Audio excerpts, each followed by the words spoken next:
Assalamualaikum warahmatullahi wabarakatuh. Dan selamat siang pada teman-teman sekalian. Tidak lupa kita panjatkan puji dan syukur pada Allah Subhanahu wa Ta'ala, yang mana pada pagi hari ini kita dapat berkumpul bersama-sama dalam rangkaian kegiatan calon guru penggerak. Sebagai rekan, bagaimanapun kita berusaha mendukung rekan kita yang saat ini mengikuti program guru penggerak. Saya sangat berterima kasih sekali kepada Pak Rizky, salah satu anggota kita, salah satu guru kita, yang mana beliau berinisiatif mengikuti calon guru penggerak, dan alhamdulillah beliau lolos.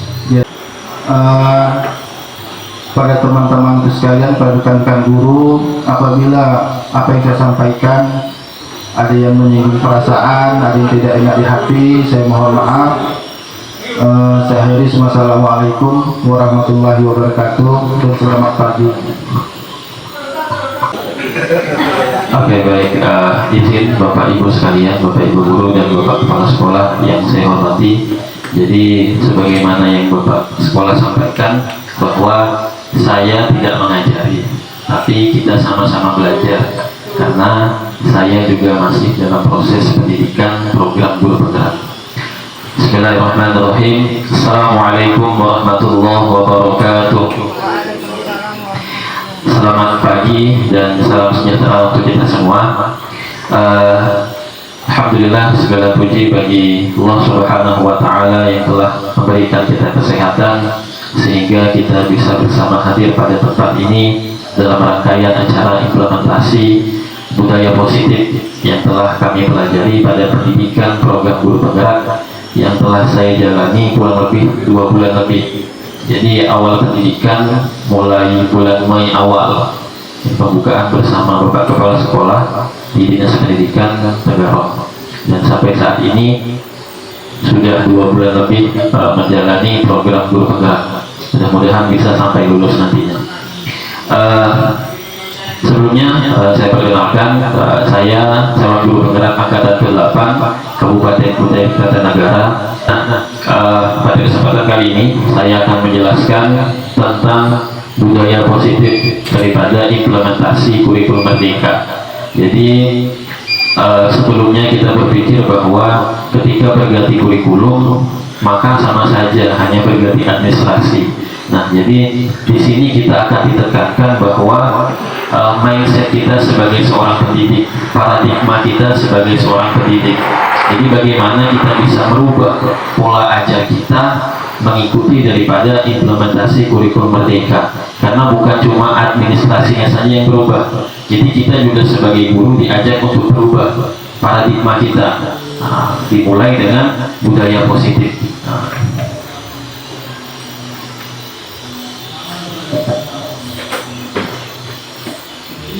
Nah, Bapak Ibu guru sekalian yang kami hormati, sebelumnya kami ucapkan terima kasih karena berkenan hadir pada kesempatan kali ini, dan saya juga berterima kasih kepada Bapak Kepala Sekolah yang telah mendukung penuh apa yang telah kami lakukan dalam pendidikan program guru penggerak ini.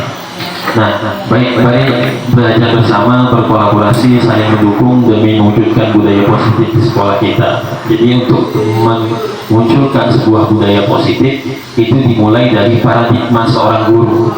Bagaimana ia mampu menghasilkan pemikiran-pemikiran yang ia akan sampaikan nanti kepada peserta didik. Nah, inilah yang akan kita pelajari pada pagi hari.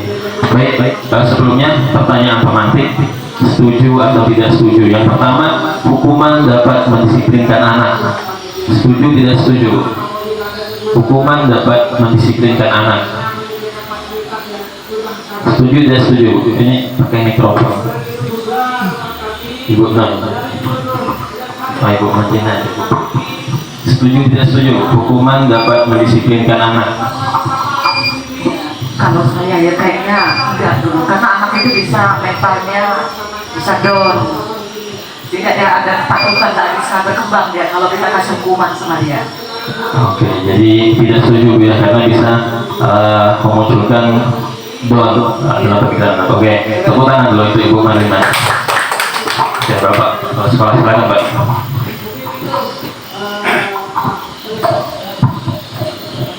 Terima kasih untuk pertanyaan pemantiknya. Kalau saya lihat dulu karena ada 3 poin. Kalau dari 3 poin itu saya sangat setuju, karena di dalam proses mengajar yang tidak boleh itu adalah melakukan hukuman fisik, tetapi ini sifat hukumannya mendidik. Misalnya kita suruh anak menyapu, kemudian kita suruh anak membersihkan. Makanya saya tidak dapat, saya lihat dulu. 3 itu adalah hukuman yang sifatnya positif, Bu. Jadi kita lihat dulu setuju atau tidak setuju. Kalau saya sih setuju, karena sifat hukumannya adalah membangun karakter anak didik kita. Nah itu, terima kasih. Oke, terima kasih. Tepuk tangan untuk Bapak Sekolah. Baik, jadi ada 3 pertanyaan tadi Pak. Jadi Bapak Kepala Sekolah sudah membaca semuanya. Yang pertama, hukuman dapat mendisiplinkan anak. Kemudian pemberian hukuman dengan hal positif seperti membaca atau membersihkan halaman sekolah dapat meningkatkan disiplin anak. Yang ketiga, memberi penghargaan dapat meningkatkan motivasi belajar anak. Kalau ada yang pemikiran lain, kalau Ibu Marlina tidak setuju, kalau Bapak Kepala Sekolah setuju, ada yang pemikiran lain? Atau yang ketiga nih, karena ini hukuman 1, 2, yang ketiga ini memberi penghargaan dapat meningkatkan motivasi belajar anak. Setuju tidak? Diberi penghargaan, anak menjadi motivasinya terkeluar sehingga semangat. Setuju tidak? Bu Pina setuju? Setuju Bu? Kenapa Bu? Karena kalau dengan cara memotivasi anak itu, kalau kita mendisiplinkan anak itu supaya dia tahu untuk meningkatkan motivasinya, supaya dia mau bergerak atau mau mengingat apa yang dia lakukan itu salah, kita memperbaiki dia kembali, kita memberikan penghargaan seperti kita memuji dia. Nah, misalkan contoh anak itu dia berbuat salah, nak, kenapa harus berbuat salah seperti ini? Sebaiknya anak seperti ini. Nanti kalau dia berbuat baik, kita akan memuji dari perbuatan dia tadi. Ya, terima kasih. Terima kasih, tepuk tangan dong jawabannya. Jadi jawaban yang sangat luar biasa pada pagi hari ini. Jadi ini yang akan kita lihat paradigmanya bagaimana. Jadi bagaimana hal utama yang kita pikirkan tentang ini dan akan terjawab nanti. Jadi sambil berjalan akan terjawab apa jawaban dari pertanyaan ini. Ini sebagai pemantik. Baik, dalam kesempatan ini ada 7 hal yang akan kita bahas. Yang pertama, pembelajaran dengan paradigma baru. Kemudian yang kedua, disiplin positif dan nilai-nilai kebajikan universal. 3, teori motivasi, hukuman dan penghargaan, restitusi. 4, keyakinan kelas. 5, kebutuhan dasar manusia. 5, posisi kontrol. 7, segitiga restitusi. Nah, jadi inilah yang akan kita bahas pada kesempatan kali ini. Kita masuk kepada yang pertama, yaitu pembelajaran dengan paradigma baru. Nah, paradigma itu adalah suatu pandangan, suatu pemikiran yang ada dalam mindset kita.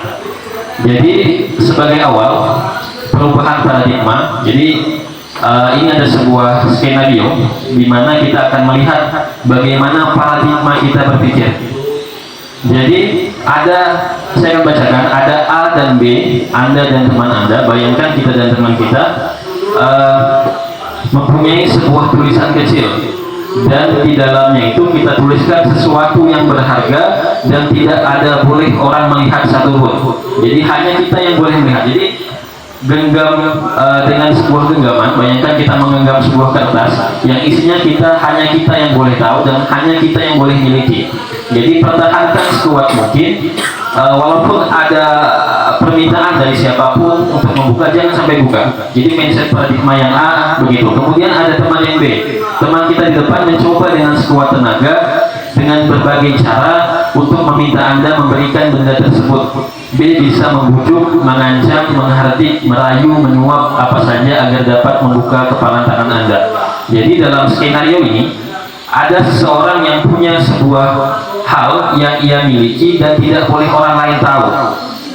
kemudian ada temannya di depan ingin membuka kertas tersebut karena ingin tahu, jadi ia boleh melakukan apapun, menghardik, kemudian memohon, meminta dan segala macam. Ketika kita di posisi A, apakah kita akan membuka kepala tangan kita? Berikan ke belakang Bu ya, nanti yang supaya aktif semuanya. Bagaimana? Jadi apakah tangan ini akan dibuka atau tidak dengan sesuatu yang kita miliki? Jadi tidak boleh orang lain tahu. Jadi kita harus membuatnya jangan sampai dilihat oleh orang lain. Ketika ada ancaman dan lain sebagainya, apakah yang akan kita lakukan ketika di posisi yang A? Apakah memberikan ataukah tidak?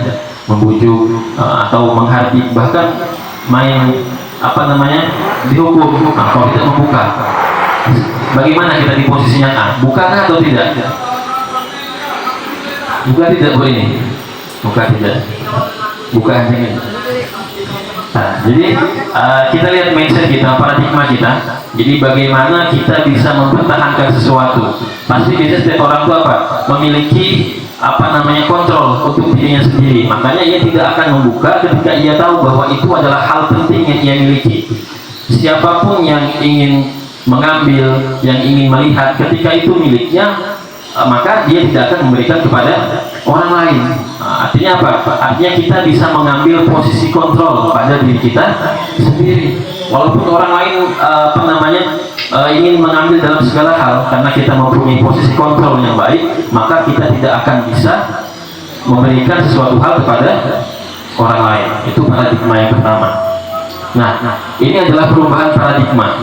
Ini paradigma yang biasa kita miliki pada saat menjadi seorang guru. Yang pertama, ilusi guru mengontrol murid. Jadi ilusi kita bahwa kita bisa mengkontrol murid, padahal tidak bisa.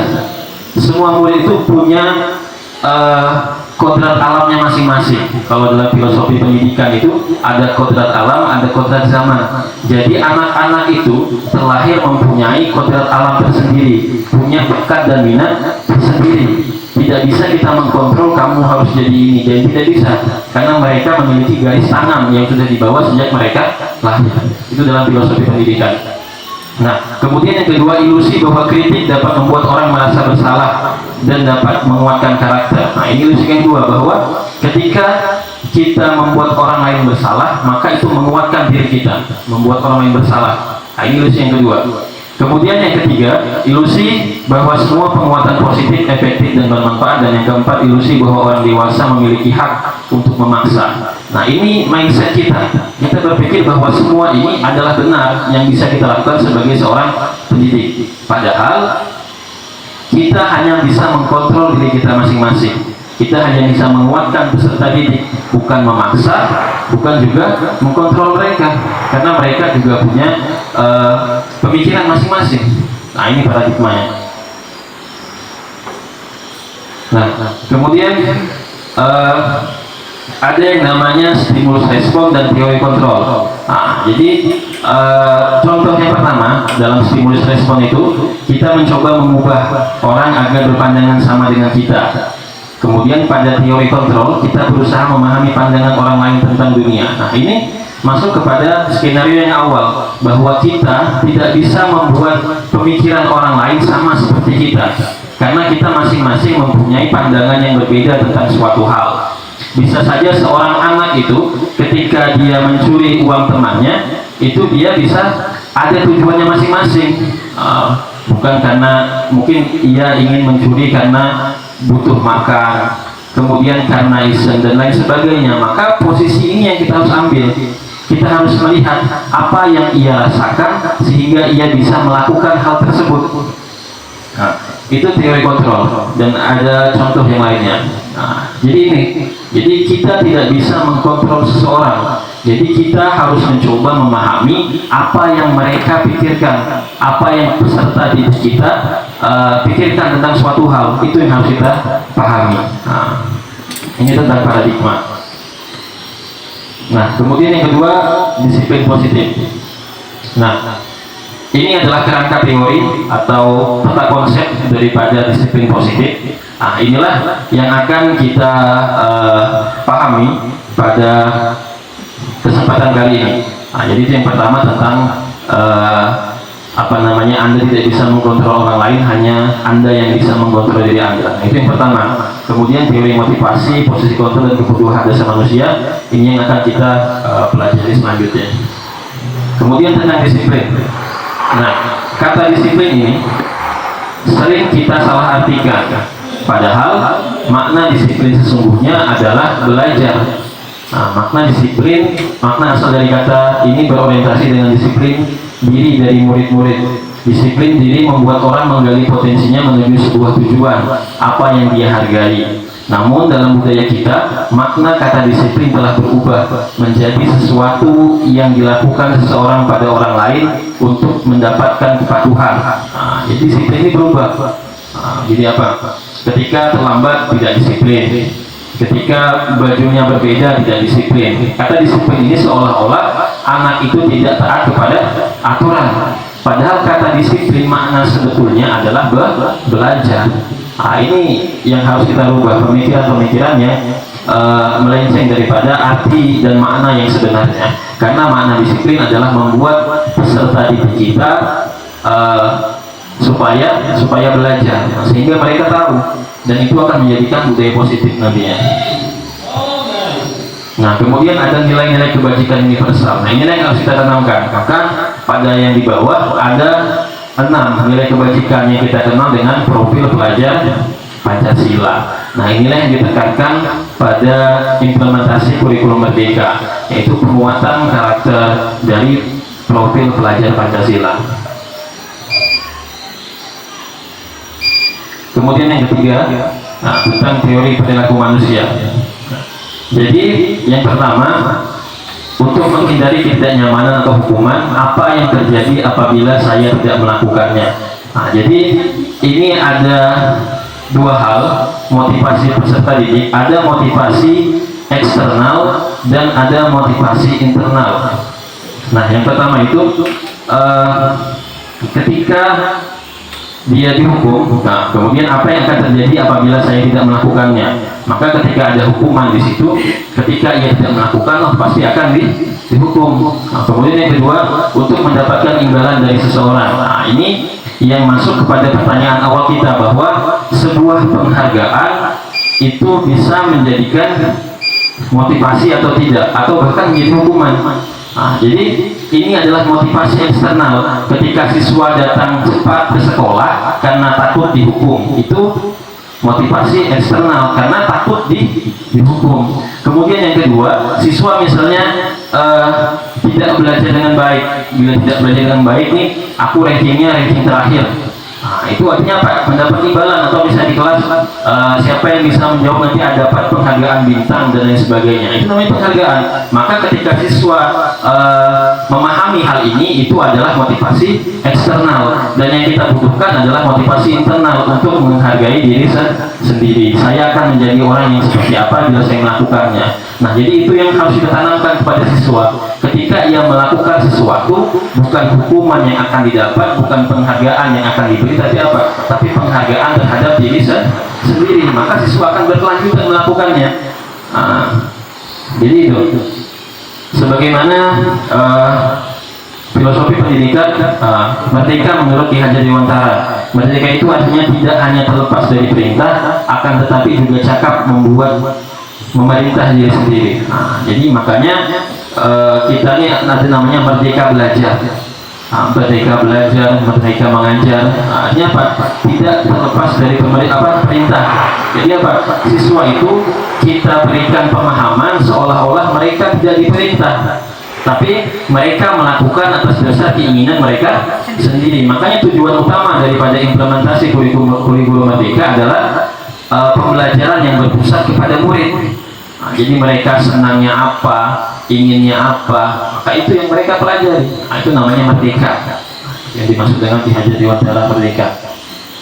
Nah, ini dihukum oleh penghargaan. Jadi penghargaan itu bisa menghukum.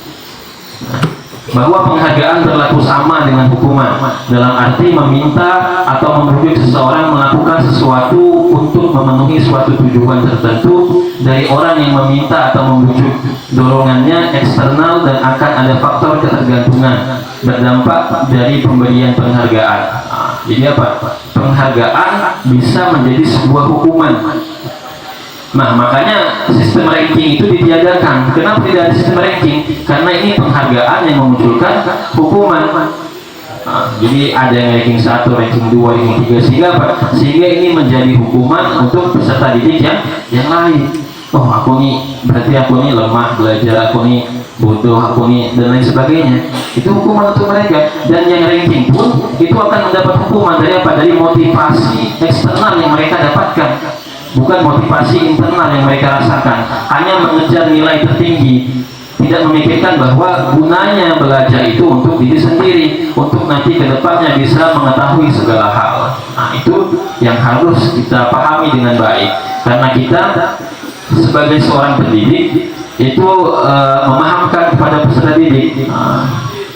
Jadi pengaruhnya itu ada jangka panjang, jangka pendek. Ada juga penghargaan menghukum, penghargaan mengurangi ketepatan, penghargaan tidak efektif, dan penghargaan merusak hubungan. Itu jadi apa? Penghargaan juga bisa menjadi hukuman.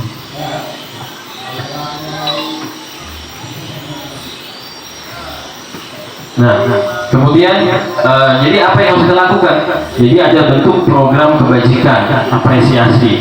Dalam memberikan pengakuan perlu diingat beberapa hal. Jadi ini yang harus kita berikan kepada peserta didik. Yang pertama, beri pengakuan secara khusus, kemudian secara pribadi, dan pengakuan kepada semua murid bergantian dan konsisten fokus pada proses. Jadi ketika kita memberi apresiasi kepada murid, jadi berikan sesuatu kelebihan yang ia miliki, yang tidak dimiliki oleh teman yang lain, sehingga ia merasa hal tersebut secara khusus atau secara pribadi nantinya, sehingga teman-teman yang lain juga bisa merasa dihargai.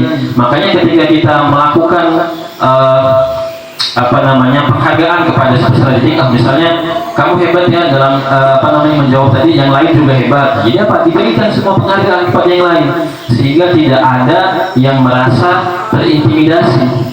Makanya semua harus kita berikan penghargaan, sehingga tidak ada ketakutan kepada peserta didik ketika mereka belajar. Maka fokus kita adalah pada proses, jangan fokus kepada tujuan. Dia kepada ingin berapa kali ini tetap kepenengal kanannya, itu bukan proses, maka tujuan. Jadi fokusnya pada proses. Apa yang kita lakukan diterima dengan baik atau tidakkah itu urusan belakangan. Yang penting prosesnya kita jalankan dengan baik. Nah, kemudian ada contoh. Bagaimana contoh pengakuan? Jadi ketika kita melakukan apresiasi kepada siswa, ada rumusnya. Ini rumus apa ya? Pembuka, nilai kebajikan, situasi. Jadi ada 3 hal yang harus kita pahami ketika memberikan apresiasi. Kalimat pembuka contohnya, kemarin saya perhatikan, nilai kebajikannya, rasa empatimu besar sekali, situasinya pada saat menolong murid baru di kelas kita. Nah, jadi apresiasi ini, jadi ini menurut penelitian, ketika kita memberikan apresiasi ini kepada peserta didik, maka apa? Akan langsung masuk kepada pemikirannya.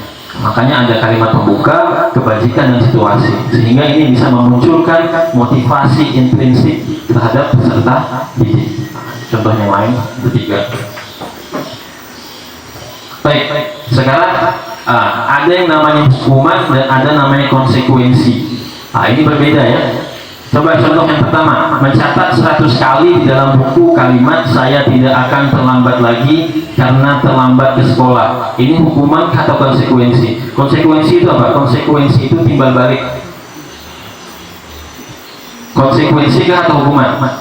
Mencatat 100 kali di dalam buku kalimat saya tidak terlambat lagi karena terlambat sekolah. Ketika anak terlambat sekolah, maka kita suruh mencatat 1000 kali. Hukuman kah konsekuensi?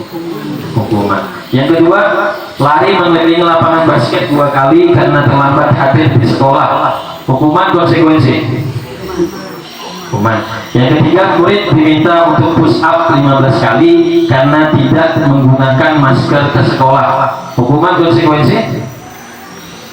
Jadi ini masa pandemi ya, tidak pakai masker ke sekolah karena diwajibkan masker, karena tidak taat aturan maka disuruh push up 15 kali. Hukuman, konsekuensi?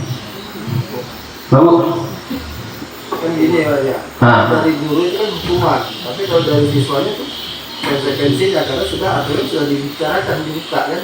Oh iya, jadi hukuman konsekuensi sama ya. Jadi dari siswa konsekuensi karena terlambat, dari guru memberikan hukuman karena ia terlambat.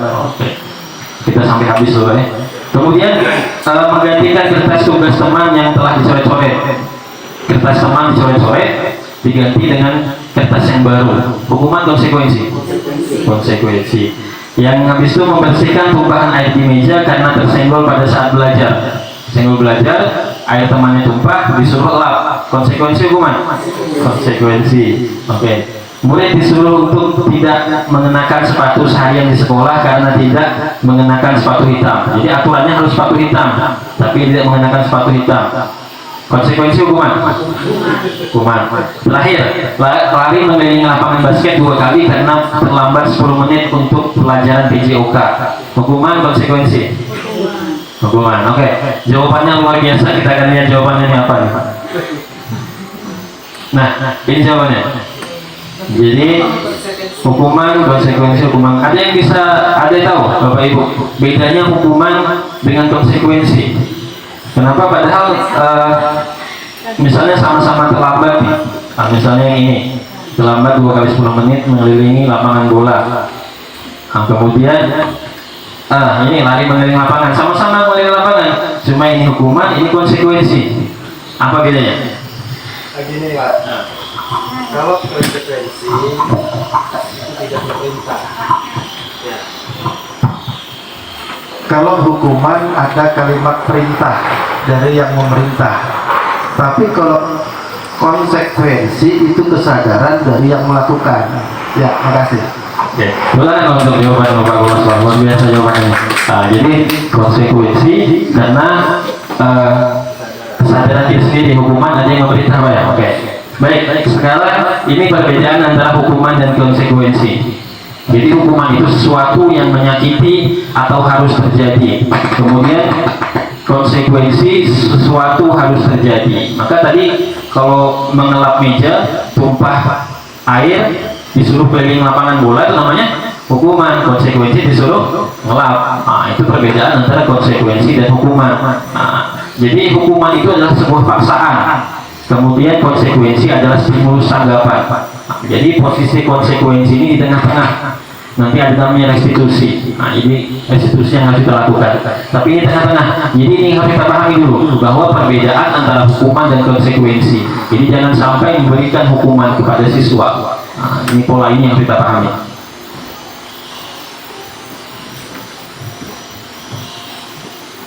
Nah, kemudian kita masuk kepada restitusi.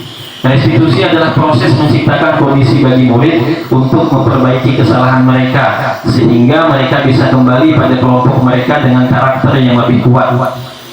Proses kolaboratif yang mengajarkan murid untuk mencari solusi bukan masalah mereka untuk masalah mereka.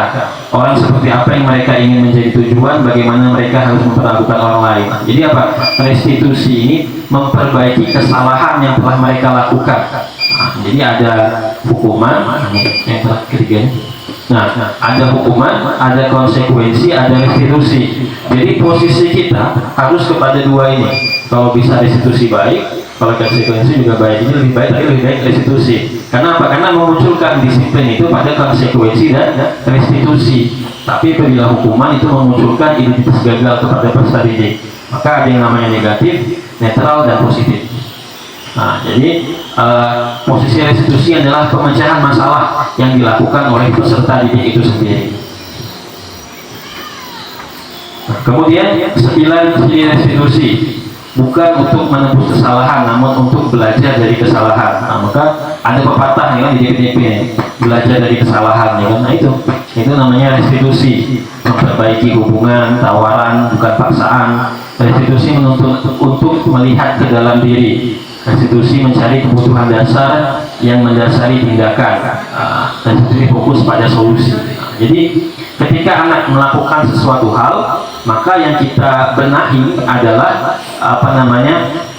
masalah yang ia buat harus ia selesaikan sendiri, sehingga itu akan memunculkan motivasi dari dalam dirinya sendiri. Karena pengentasan masalah itu dari dirinya sendiri, bukan dari kita sebagai seorang pendidik. Kita hanya mengingatkan nanti, mencarikan jalurnya supaya ia bisa mencari solusi daripada masalah yang telah ia lakukan. Itu namanya restitusi. Nanti di bagian akhir kita ada contoh restitusi. Kita lanjut dulu. Kemudian ada yang namanya keyakinan kelas. Nah, mengapa tidak peraturan saja? Mengapa harus keyakinan kelas? Ini peraturan ini, keyakinan kelas ini adalah sebuah evolusi daripada peraturan. Nah, mengapa kita memiliki peraturan harus menggunakan helm bila mengendarai kendaraan roda 2? Kenapa, Bu?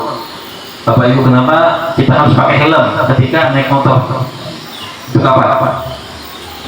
Untuk melindungi kepala. Untuk melindungi kepala, keselamatan ya.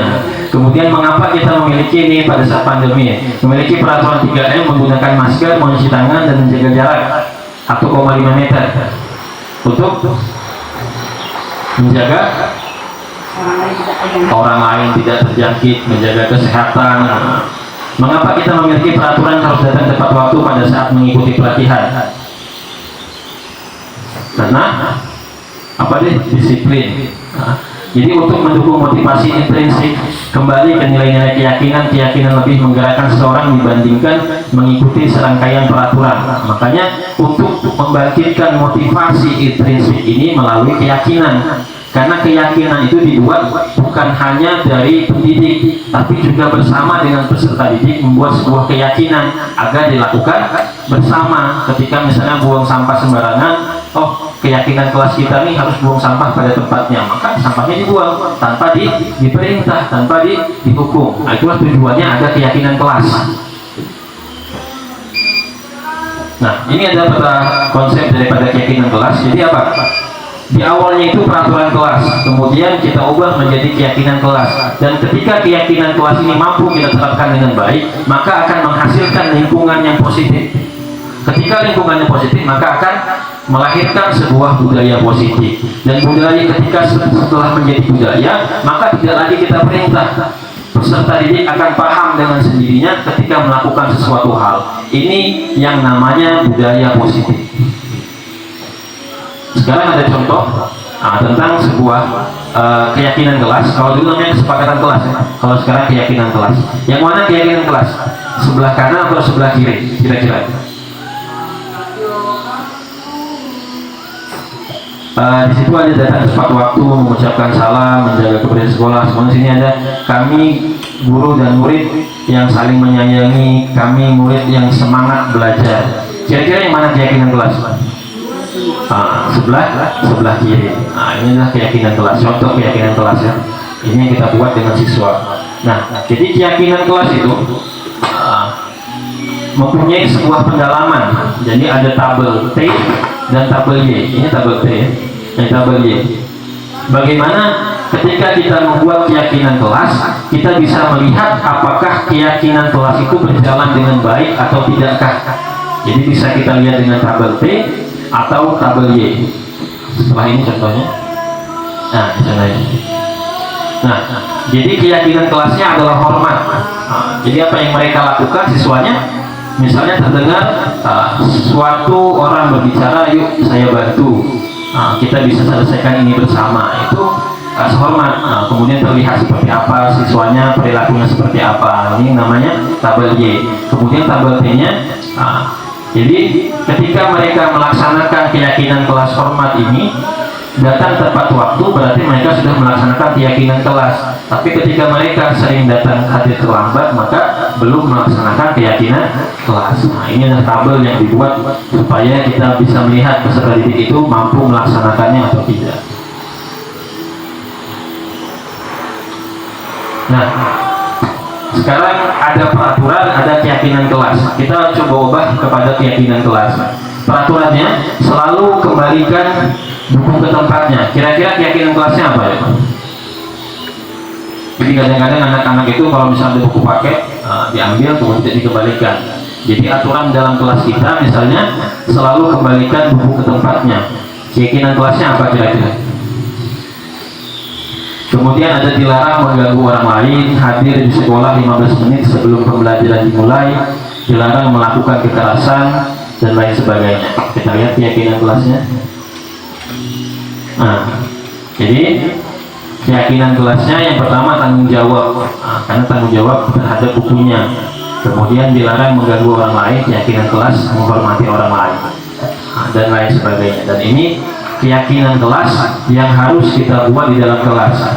Jadi apa? Membuat keyakinan kelas ini, guru bersama murid itu melakukan diskusi apa yang tidak boleh dilakukan di kelas. Jadi ada aturan di dalamnya, kemudian kita ubah kepada keyakinan kelas, sehingga mereka merasa keyakinan kelas ini adalah mereka yang buat, maka mereka juga yang harus mentaati, sehingga muncul motivasi intrinsik di dalamnya. Nah, kemudian ada kebutuhan dasar manusia. Nah, jadi ketika peserta didik melakukan sesuatu kesalahan, melakukan apapun, pasti punya alasan, punya tujuan kenapa. Karena setiap manusia punya 5 kebutuhan dasar. Nah, ada rasa kasih sayang, penguasaan, bertahan hidup, kebebasan, kesenangan. Misalkan ada siswa yang mengambil makanan temannya, nah itu apa? Misalnya ditanya alasannya apa? Misalnya ada yang alasannya kelaparan, belum makan. Itu masuk di mana bila kelaparan? Bertahan hidup. Atau misalnya kenapa kamu mengambil makanan temanmu? Karena saya belum merasa Pak makanan yang ini nih Pak. Yang lain pernah merasa, segalanya ini belum pernah merasa. Itu masuk kemana kira-kira? Kebebasan, karena yang bebas mengambil semua makanan temannya. Jadi apa? Memiliki tujuan yang berbeda. Maka kita harus pahami ketika peserta didik itu melakukan sesuatu hal, tujuannya untuk apa. Sehingga ketika kita tahu tujuannya untuk apa, maka kita bisa mencarikan solusi daripada apa yang telah mereka lakukan. Sehingga mereka bisa kembali jati dirinya, bukan seperti direndahkan, tapi kembali seperti semula. Jadi ini yang kita pahami, kebutuhan dasar manusia. Kemudian ada yang namanya posisi kontrol. Nah, jadi kita terhadap peserta didik itu bisa menjadi 5 posisi kontrol ini. Ada sebagai penghukum, pembuat orang merasa bersalah, teman, pemantau, dan manajer. Contoh, pada saat menghukum, menghardik, menunjuk-nunjuk, menyakiti, menyindir, ini hukuman ya, disuruh push up, ditunjuk-tunjuk, dicaci maki segala hal, nah itu menghukum. Kemudian membuat rasa bersalah, nah, misalnya ibu kecewa sama kamu, datang terlambat, tidak pernah tepat waktu, selalu mengganggu temannya, itu apa? Membuat peserta didik merasa bersalah. Kemudian posisi menjadi teman, membuatkan alasan-alasan untuk muridnya. Kemudian pemantau menghitung dan mengukur, dan manajer mengajukan pertanyaan-pertanyaan. Nah, jadi ada beberapa contoh yang lain, dan dampaknya ketika menjadi penghukum paling bawah, murid mengulangi kesalahan. Kemudian pembuat orang merasa bersalah, merasa rendah diri karena dipandang merasa bersalah. Kemudian posisi menjadi teman, murid akan menjadi lemah, tidak mandiri, tergantung. Kemudian ketika posisi pemantau, menitik beratkan pada sanksi atau hadiah untuk dirinya. Kemudian manajer mengevaluasi diri bagaimana cara memperbaiki diri. Nah, jadi apa? Dalam 5 posisi kontrol ini kita diajak untuk menjadi posisi manajer, di mana kita tidak akan menghukum, kita tidak akan membuat siswa merasa bersalah, kita tidak akan membuat siswa merasa ketergantungan terhadap kita tidak akan memberikan, menitikberatkan siswa pada sanksi atau hukuman. Nah, jadi apa? Posisi manajer itu apa? Kita mengevaluasi bagaimana caranya agar peserta didik mampu memperbaiki dirinya sendiri. Jadi posisi inilah yang harus kita ambil, posisi sebagai manajer. Nah, ini contoh pernyataan-pernyataan, saya kecewa sekali dengan kamu. Siapa yang mengatakan? Membuat orang merasa bersalah. Nah, jadi dalam posisi manajer biasanya dikatakan bagaimana kamu bisa menyelesaikan masalah ini. Nah, ini adalah posisi manajer. Jadi dalam hal ini ada bergerak antara peraturan, pemantau, konsekuensi, nilai manajer, dan memperbaikinya. Jadi apa? Ketika kita tidak mampu mencapai nilai ini, maka paling tidak harus sampai di sini. Jangan sampai kepada hukuman yang negatif tadi. Nah, inilah pergerakan. Kemudian yang terakhir ada namanya segitiga restitusi. Nah, ini yang terakhir. Jadi dalam penyelesaian masalah siswa tadi, hubungannya dengan yang lain, maka ada yang namanya segitiga restitusi. Jadi yang pertama, kita menstabilkan identitas. Nah, jadi ketika siswa melakukan kesalahan, maka yang harus dilakukan di awal adalah menstabilkan identitas. Nah, bagaimana caranya? Misalnya siswa datang terlambat, ditanya kenapa datang terlambat. Jadi bagaimana cara kita menstabilkan identitasnya? Kita katakan bahwa tidak apa-apa terlambat dulu, Bapak juga pernah terlambat, supaya stabil identitasnya, supaya dia tidak merasa bahwa dia merasa bersalah. Stabilkan. Ketika sudah stabil identitasnya, maka validasi kebutuhan. Ditanya lagi, mungkin kamu punya alasan kenapa terlambat, pasti ada alasannya. Ini validasi tindakan, sehingga siswa menyampaikan apa yang mereka lakukan sehingga mereka terlambat. Dan yang terakhir adalah menanyakan keyakinan. Jadi menanyakan keyakinan, terlambat itu masuk keyakinan kelas sekolah kita kah? Tidak. Ditanya apa namanya, tidak Bu, karena kalau ke sekolah tidak boleh terlambat. Kemudian ditanya bagaimana supaya tidak terlambat lagi, maka siswa akan menghasilkan sebuah solusi dari mereka sendiri, sehingga mereka bisa menganalisa dengan baik, sehingga mereka bisa melakukan dengan baik. Jadi tidak lagi diperintah, maka ia akan datang tepat waktu. Ini tujuan daripada segitiga restitusi, untuk menyelesaikan masalah yang ada. Nah, ini contoh-contohnya, misalnya validasi kebutuhan, kemudian menanyakan keyakinan. Dan ini intervensi 30 detik. Intervensi ini bisa membantu murid kembali ke tujuan semula dengan cukup singkat dan dengan cara konfrontatif. Pertanyaan-pertanyaan yang diajukan biasanya dikemukakan oleh seorang pemantau dan manajer. Nah, ini kata-kata ini bisa kita lakukan kepada murid. Apakah kamu ingin berbuat lebih baik ketika yang melakukan kesalahan? Jadi peraturannya apa, atau keyakinan kelas kita apa, sehingga murid bisa menangkap dengan sendiri apa yang kita sampaikan kepada mereka, walaupun tidak kita katakan, hanya dengan pertanyaan mereka mampu menangkap. Nah, ini contoh intervensi 30 detik. Oke, itu 7 pembelajaran kita pada hari ini. Jadi refleksinya pada hari ini ketika pada budaya positif ini, yang pertama adalah hal baru apa yang mengubah paradigma saya yang saya dapatkan, perasaan apa yang muncul selama mengikuti kegiatan ini, khususnya mengenai makna, disiplin, dan motivasi intrinsik. 3, peran Among seperti apa yang saya telah lakukan selama mengikuti modul ini. 4, saya akan menjadi Among yang seperti apakah setelah mengikuti modul ini. Nah, jadi ini silahkan Bapak Ibu jawab dalam diri Bapak Ibu masing-masing, apakah yang telah kita lakukan pada peserta didik itu sama dengan filosofi pendidikan yang dikemukakan oleh Ki Hajar Dewantara atau tidak. Maka paradigma inilah yang harus kita ubah, pemikiran-pemikiran yang salah yang harus kita perbaiki, sehingga kita bisa menjadi seorang pendidik, seorang guru yang memang benar-benar mempunyai tujuan dan acuan untuk menjadikan peserta didik kita berkembang nantinya. Nah, mungkin itu yang bisa saya jelaskan pada kesempatan kali ini. Sebelum saya tutup, ada pertanyaan Bapak Ibu? Jadi paradigma. Jadi sebelum kita masuk kepada dokumen-dokumen daripada IKM, kurikulum merdeka, itu kita ubah paradigma kita. Jadi bagaimana cara kita mengajar, bagaimana kita mengambil posisi terhadap peserta didik, sehingga nantinya apa yang kita lakukan bisa berbuah manis. Jadi ini terlepas daripada dokumen-dokumen ya. Jadi paradigma kita dulu yang diubah. Maka kurikulum baru, paradigma juga baru. Jangan sampai kurikulum baru hanya dokumennya yang berubah, paradigmanya tidak berubah. Nah, ini yang salah. Makanya kita ditekankan di awal untuk merubah paradigma terlebih dahulu, supaya ketika masuk kepada hal lain, maka kita bisa mengetahui, oh ini yang berbeda, ini yang harus saya lakukan, ini yang harus saya amati dan saya aplikasikan di kelas saya. Mungkin begitu. Ada yang ditanyakan? Kalau tidak kita tutup. Tidak ada. Mudah-mudahan bisa dipahami dengan baik, bisa diterapkan di kelasnya dengan baik, dan bisa dilakukan di kelasnya masing-masing terlebih dahulu sebelum masuk ke sekolah. Jadi keyakinan kelas dibuat di sekolah.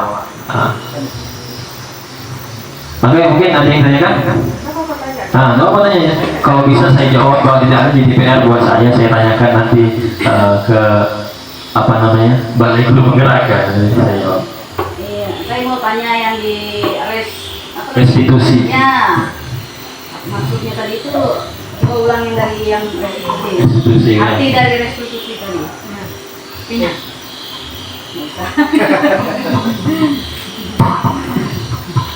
Restitusi.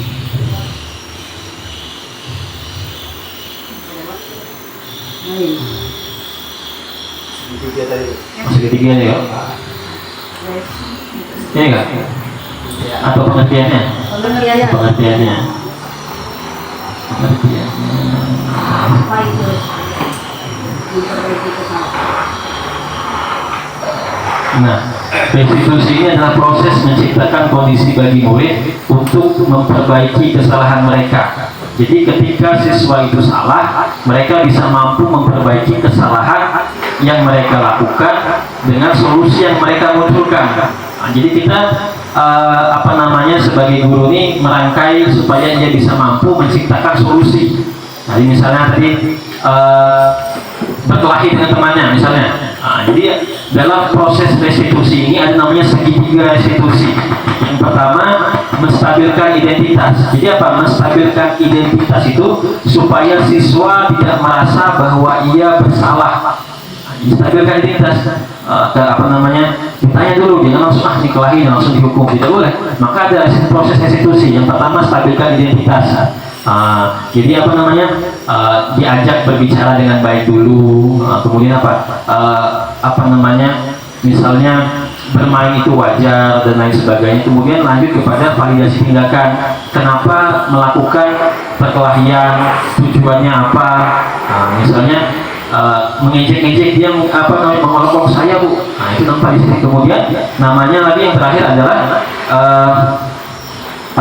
kita apa tadi namanya bu, lupa saya bu.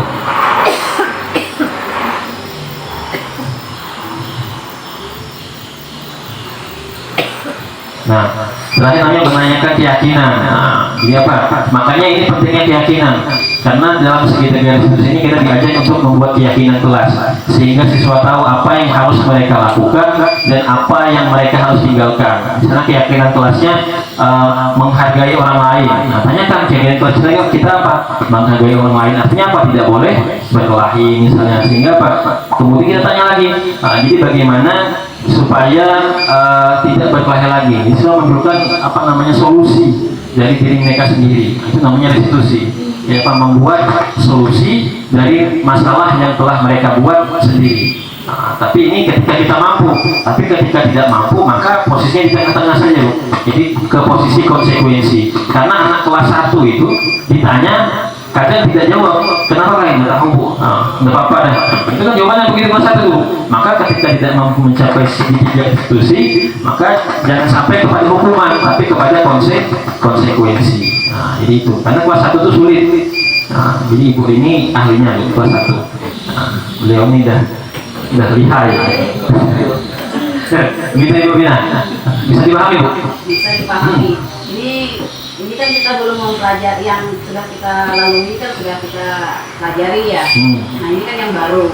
Ini pengalaman di lapangan. Pengalaman di lapangan. Anak ini kan kita diberi ya. Ya, kita sudah memberikan dia maksudnya atau apa gitu kan, umpan balik nilai itu. Tapi kalau sudah dia di rumah, umpan balik pada orang tua kita yang serang. Jadi kadang-kadang orang tua itu nggak mau tahu anakku ini di sekolah ini diajarkan dengan baik, kenapa sampai kelahi? Pasti guru yang salah. Jadi kita guru tuh ditunjuk sebagai orang tua di sekolah, karena ketika siswa salah maka gurunya salah. Jadi apa?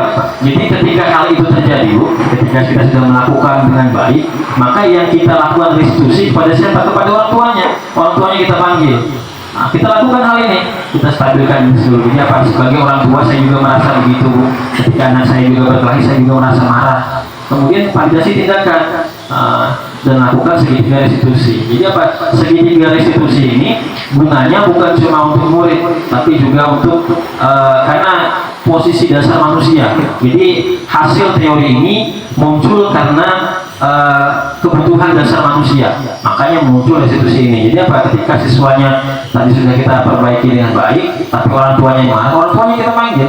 Jadi apa? Lakukan segitiga diskusi kepada orang tuanya, sehingga apa? Tidak ada rasa bersalah baik dari kita maupun orang tua, sehingga bisa memunculkan solusi yang baik antara kedua belah pihak. Jadi coba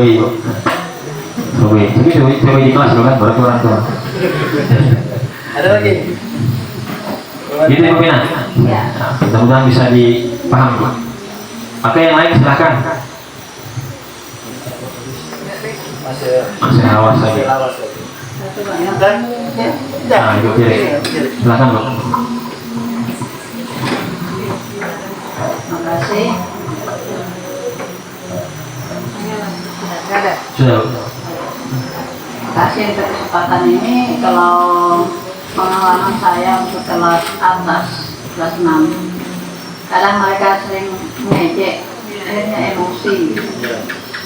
Nah, satu cara saya itu, kita ada di sekolah ini karena mencari pengetahuan, bukan cari berkelahi. Pasti dari rumah tadi kita pamit dengan orang tua siapa, apa mau datang sekolah atau mau berkelahi, sebagainya. Nah, ibu di sini dipercayakan untuk menjadi orang tua di kelas, apapun yang terjadi maka kita berhak menegur. Ya, apabila tidak bisa dilelaikan, mau tidak mau saya ambil rotan. Itu keputusan terakhir, nggak bisa dilelaikan. Jadi sama rata. Jangan lapor ke orang tua, ibu kirim memukul kami. Begitu, nah, kita alasannya begitu. Maksud saya itu stop sampai di sini. Dia bilang jangan sampai dilanjutkan, nanti pulang lanjut lagi di hutan sana, mulai lagi. Aduh, ini gurunya tak kontrol anak saya di sekolah saja. Atau ada yang pulang menangis, bukan. Ini saya sudah disalahkan. Jadi jangan sampai lah. Kalau mulut saja, jangan sampai tangan kaki ikut.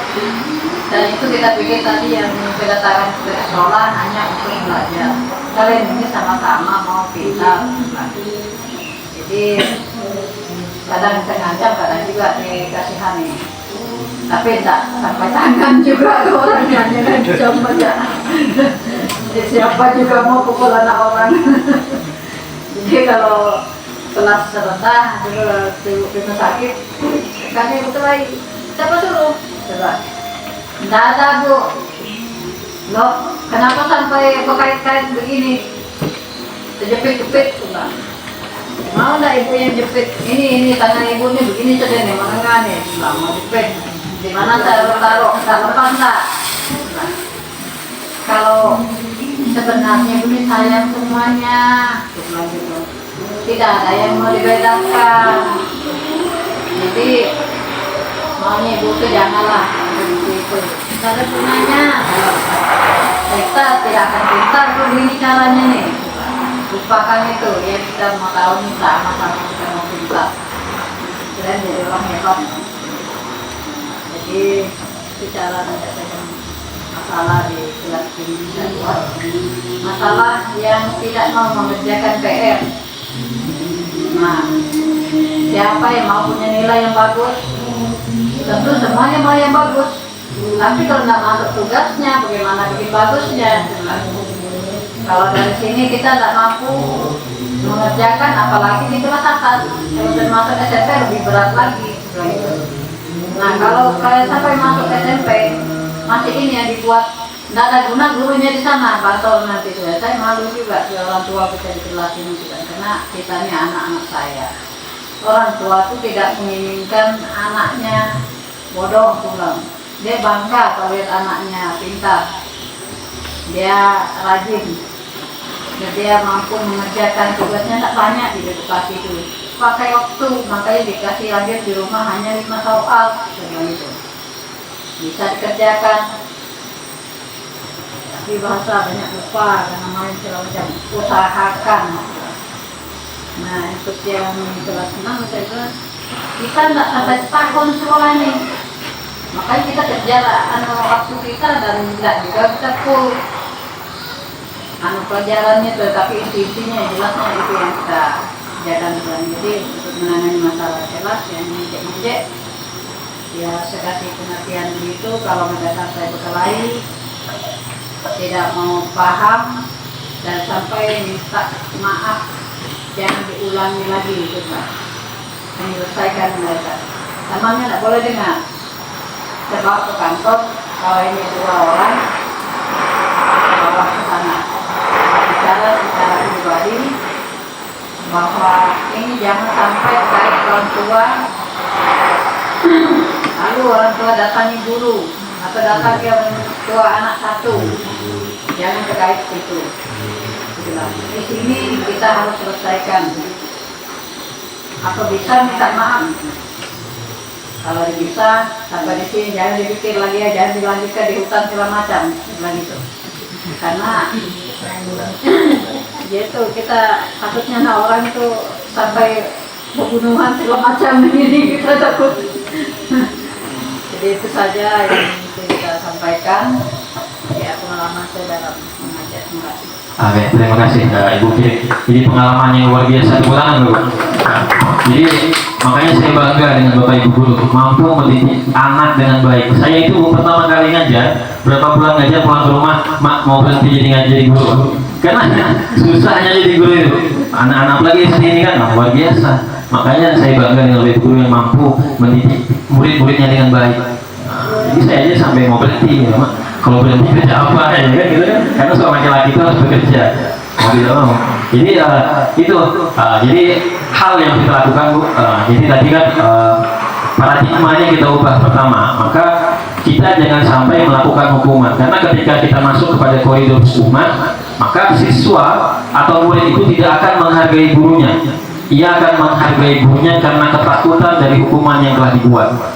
Ini paradigma itu yang dicoba diubah dalam implementasi kurikulum merdeka ini. Jangan sampai kita melakukan hukuman terhadap siswa. Jadi bagaimana caranya untuk mengatasi semua masalah yang telah kita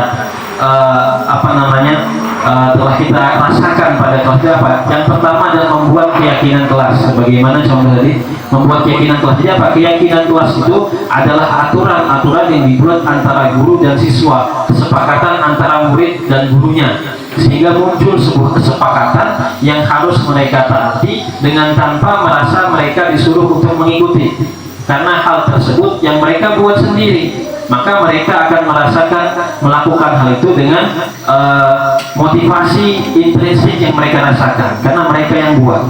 Jadi tanpa kita suruh mereka akan paham. Tapi yang namanya murid itu memang kadang-kadang bandel. Ini walaupun ada keyakinan masih aja. Maka muncullah tadi kan rotan. Jadi betul ya. Jadi pada intinya kita buat keyakinan kelas dulu, sehingga siswa murid bisa paham dengan baik apa yang boleh dilakukan dan tidak boleh dilakukan di kelas, bahkan di sekolah, sehingga mereka muncul motivasi dari dalam diri mereka untuk melakukan hal tersebut tanpa kita perintahkan. Jadi jangan sampai kepada hukuman, karena hukuman itu hanya mendisiplinkan mereka sementara, maka efeknya akan lebih banyak, tidak dihargai, melakukan kesalahan yang sama dan lain sebagainya gitu. Jadi yang utama membuat keyakinan kelas untuk memunculkan budaya positif, sehingga nanti ketika mereka lulus digantikan oleh adik kelas naik ke kelas atas begini Pak. Jadi mereka bisa menyontoh kakak kelasnya karena sudah membudaya. Inilah pentingnya budaya. Sehingga dalam satu lingkungan itu bisa melakukan hal yang baik tanpa disuruh. Jadi kalau saya lihat kalau dari saya masuk kepada 12 ini, budaya itu salaman. Siswa itu pada saat istirahat masuk kemana, ketika bertemu pasti saling dengan gurunya, saling. Itu budaya yang luar biasa. Yang saya lihat dari yang mulai saya masuk sini sudah ada itu. Mungkin tahun-tahun berapa saya belum tahu, karena itu budaya sampai saat ini itu luar biasa. Mungkin begitu Bu beri tanggapan saya. Oke. Bapak Ibu yang lain silakan kalau ada pertanyaan ataupun saran, masukan dan lain sebagainya.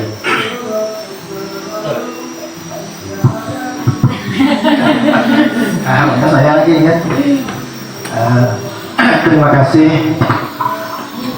Saya cuma mau menarik benang merah dari apa yang sudah disampaikan oleh rekan kita Pak Rizky, bahwa pada saat ini kita berada dalam perubahan kurikulum.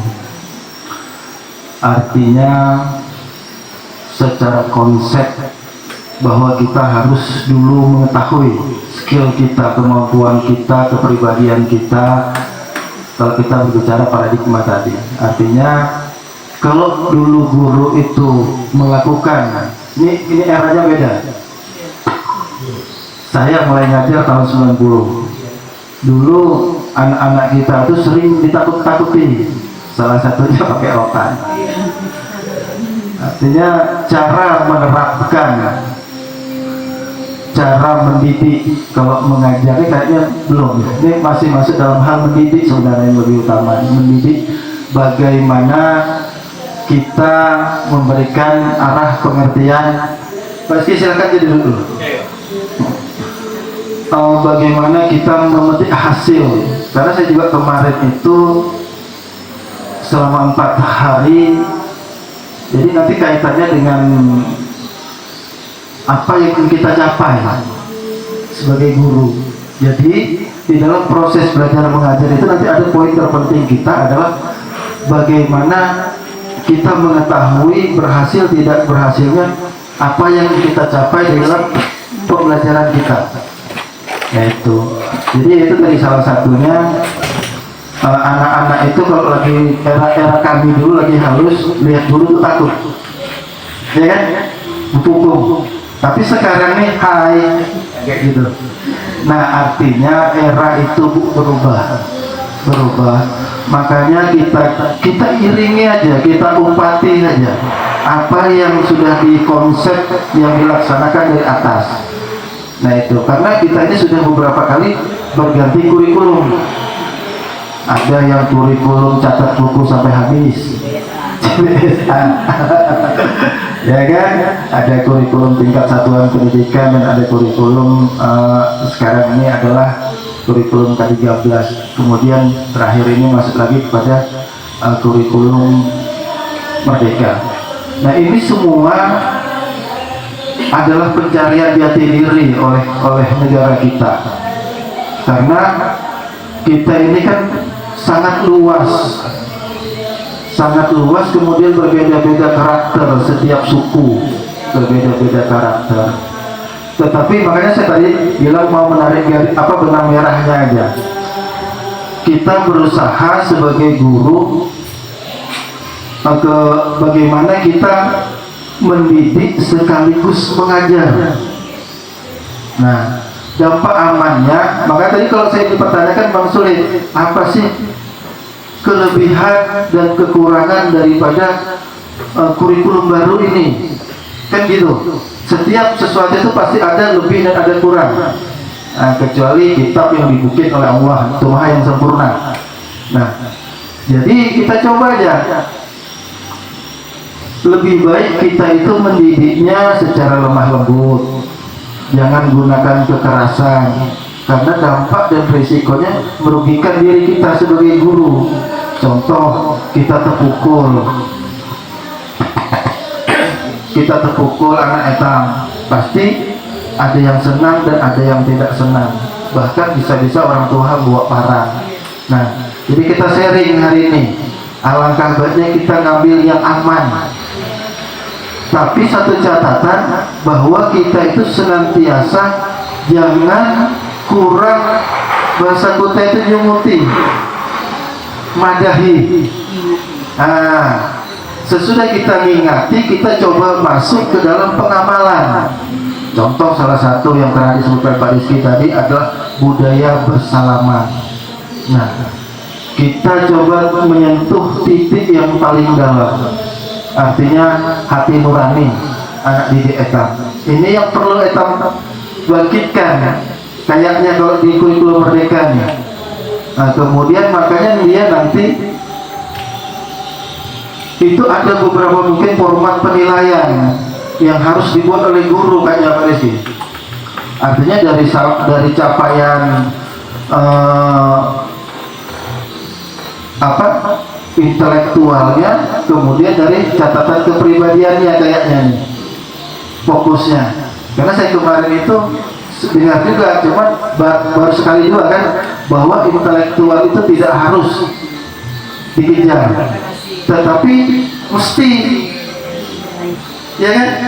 Nah itu, nah ini salah satunya. Nah jadi saya hanya kebetulan saya sebagai istilahnya orang tua di SD Etam, makanya saya berharap carilah yang aman di dalam proses belajar mengajar, baik dalam mengajar maupun dalam mendidik. Jangan sampai kita dirugikan, ya kan? Salah satunya tadi orang tua tidak terima. Nah, karena pola mengajar dulu dengan pola mengajar wayah ini sudah sangat jauh berbeda. Nah itu, kalau dulu zaman-zaman Etam kalau ulang beradu, Etam yang dimarahi. Kalau wayah ini orang tuanya tidak melawankan. Ya betul ya, ini bedanya kan? Nah itu. Jadi ya Etam coba aja, Etam jalani aja apa yang sudah dibuatkan oleh atasan Etam, oleh pakar-pakar di Kementerian Pendidikan situ. Nah itu. Jadi sebagai catatan buat kawan Etam Pak Rizky, mudah-mudahan nanti karena ini saya paham ada langkah awal yang harus kita rubah dulu di dalam cara kita mengajar. Artinya kurikulum berubah, jangan lagi Etam tidak berubah. Etam coba mengikuti alur yang sudah dirancang oleh orang-orang di atas. Ya salah satunya mereka mengadopsi sistem pembelajaran Ki Hajar Dewantara tadi. Nah, pertama tadi kan jadi masalah juga. Kemudian seiring waktu dimasukkan lagi semacam suntikan, yaitu profil Pancasila. Nah, karena melihat mungkin karakter-karakter anak bangsa Etam wayah ini sedikit-sedikit tawuran. Nah, ada yang protes, maka dimasukkan lagi lah namanya pendidikan karakter Pancasila untuk mengimbangi moral anak didik Etam. Tetapi bukan saya melemahkan, ini salah satu catatan. Biasanya kurang kontrol atau kurang balan antara sekolah dengan di rumah. Nah, dulu saya juga tidak menyalahkan saya dulu juga sangat mendukung bahwa keberhasilan anak didik itu berkaitan sekolah dengan orang tua. Makanya disebut ada warga sekolah. Nah, guru di sekolah itu juga terbatas jam-jamnya. Nah, selebihnya itu ada di rumah. Nah, betul kan Pak Rizky tadi, apalagi kalau kita berbicara kebetulan Pak Rizky sampai di SGO itu mempelajari 7 psikologi pendidikan. Sehingga kalau hal menyentuh lubuk hati nurani ya ada gambaran saya. Karena saya paling hobi ilmu kejiwaan. Nah itu. Nah, jadi kelas 1, kelas 2 itu untuk memberi pemahaman itu agak sulit. Biasanya kelas 1, kelas 2 itu adalah pembiasaan, bukan bahasanya pengertiannya, tidak.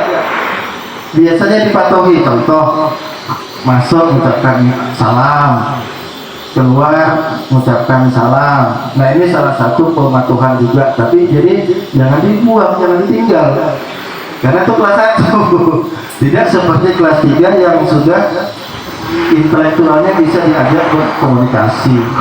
Nah itu kalau tidak salah saya dapat ilmunya di Debuan tuh di PGSD itu dia. Nah itulah, jadi setiap kurikulum pasti ada kelebihan, pasti ada kekurangan, tetapi kita sebagai bawahan mudah-mudahan bisa bijaksana di dalam melaksanakan. Setidaknya kita aman. Nah ini sebagai masukan dan saran saya juga, supaya selama kita bertugas kita tidak mendapatkan masalah. Nah, itu. Saya rasa itu dulu Pak Rizky yang bisa saya sedikit tambahkan. Lebih dan kurangnya saya mohon maaf. Saya kembalikan lagi dengan Pak Rizky. Wassalamualaikum warahmatullahi wabarakatuh. Oke, baik, terima kasih buat Bapak Kepala Sekolah atas masukannya dan sarannya. Mudah-mudahan kedepannya kita bisa melakukan mendidik dan mengajar dengan baik, melakukan apa yang harus kita lakukan baik sehingga tujuan pendidikan itu bisa tercapai dengan baik sesuai dengan tujuan pendidikan nasional kita. Mungkin itu yang dapat saya sampaikan pada kesempatan kali ini. Saya mohon maaf apabila terdapat kesalahan maupun kekhilapan dalam kata maupun penyampaian, dan saya ucapkan terima kasih kepada Bapak dan Ibu Guru, Bapak Kepala Sekolah yang telah mendukung penuh kegiatan kami dalam program pendidikan guru penggerak ini. Mudah-mudahan kawan-kawan yang lain juga bisa mengikuti pendidikan ini nantinya. Baik, saya akhiri. Wassalamualaikum warahmatullahi wabarakatuh. Selamat pagi, salam sejahtera untuk kita semua. Baik, hari ini kita akan membuat sebuah keyakinan kelas, ya Pak. Keyakinan kelas itu adalah sesuatu yang harus kita buat bersama dan harus kita taati bersama. Nanti apa? Keyakinan kelas itu adalah sesuatu yang etampola yang kita buat supaya kita taati. Misalnya apa? Misalnya ketika sampahnya banyak di kelasnya, artinya apa? Ini jangan buang sampah misalnya masuk sekolah harus tepat waktu. Apalagi misalnya? Apalagi yang tidak boleh dilakukan? Membuang sampah sembarangan. Jadi apa lagi? Bermain pada saat belajar. Apa lagi? Bentak guru. Apalagi keluar tanpa izin. Nah, itu namanya sebuah aturan, sebuah keyakinan kelas namanya, yang harus kita sepakati dan yang akan kita buatnya Pak. Hari ini pertama kita akan membuat yang namanya keyakinan. Apa deh keyakinan? Keyakinan kelas. Oke, sebelum kita buat keyakinan, kita akan buat sebuah kelompok. Coba berhitung ada berapa nih? Hitung. Satu.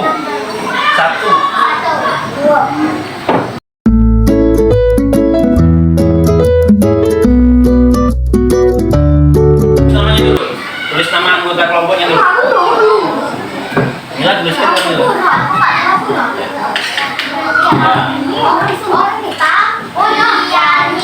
Oke, sekarang Mila tulis nama. Tulis 10 hal yang tidak boleh dilakukan di kelas. Tidak boleh makan di kelas, tidak boleh keluar tanpa izin, apa lagi? Salah tulis. Masing-masing kelompok, berarti kawannya yang kelompok pendidikannya. Apa nih kawannya apa nih pasti?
keyakinan ke oke ya, tepuk tangan dulu semuanya. Oke, sekarang kita akan membuat kalimat ini menjadi kalimat positif.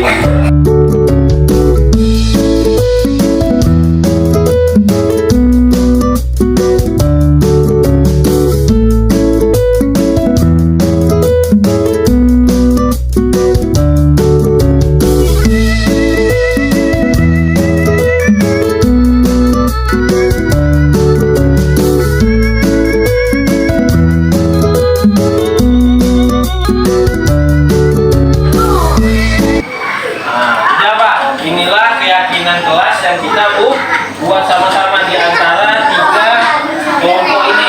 Ini kesimpulannya. Jadi yang pertama pemikirannya yang pertama nih, menjaga. Oke, sepakat.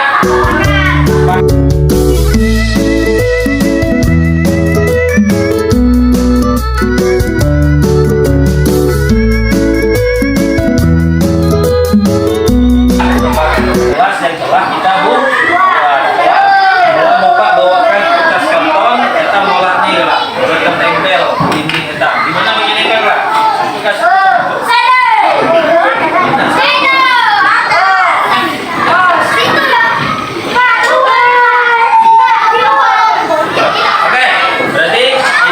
Kesepakatan yang harus kita taat karena ini kita buat sama-sama. Oke, sekarang ada tangan sini, buat duluan. Gimana kak? Salah ya?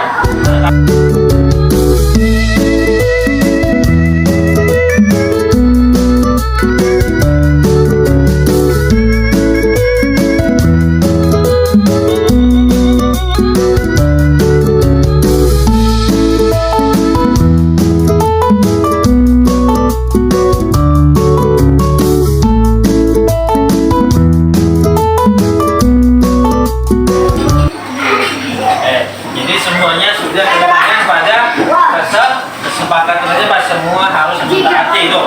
Kan bisa dikumpul tadi. Nah, sudah taat, sepakat semuanya. Oke. Aris Putra Lana. Aris Putra Lana. Aris adalah Putra Lana. Oke. Sekarang kita tepuk tangan untuk kesepakatan yang telah kita buat. Menggapai bintang. Tangan ke samping, burung yang tangan ke depan, ikan berenang, tutup yang rapi, siap berdoa.